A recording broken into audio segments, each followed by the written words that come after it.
শীত পেরোতে না পেরোতেই গরম অনুভূত হচ্ছে। আর এই মুহূর্তে ওয়েদার আপডেট কি, ওয়েদার রিপোর্ট কি বলছে, সরাসরি আমাদের প্রতিনিধি শফিক রয়েছে, শফিকের কাছে যাব। শফিক, ওয়েদার রিপোর্ট কি বলছে?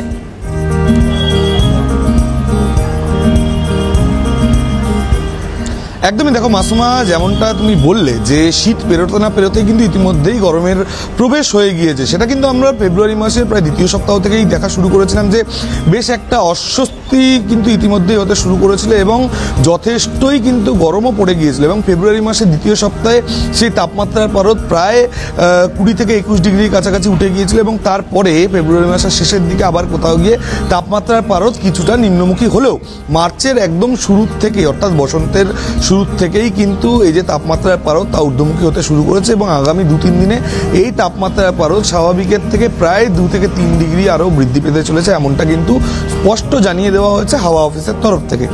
এবং আজ সকালে কলকাতার সর্বনিম্ন তাপমাত্রা ছিল 23 ডিগ্রি সেলসিয়াস, বর্তমান তাপমাত্রা রয়েছে প্রায় 25 ডিগ্রি সেলসিয়াসের কাছাকাছি এবং এই তাপমাত্রা বেড়ে সর্বোচ্চ যেতে পারে 33 ডিগ্রি সেলসিয়াস পর্যন্ত।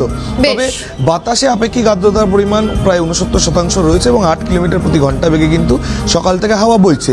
তবে যেটা তুমি বলছিলে যে, এবং যেটা এখন দেখার বিষয়, যে এই বসন্তের শুরুতেই যেই গরমের যে একটা হাসপাস অবস্থা শুরু হয়ে গিয়েছে, তাতে গরমকাল তো এখন অনেকটাই পড়ে রয়েছে। তখন একদমই সেক্ষেত্রে কি হয় অত্যন্ত গুরুত্বপূর্ণ। অবশ্যই অনেক ধন্যবাদ জানাবো শফিক।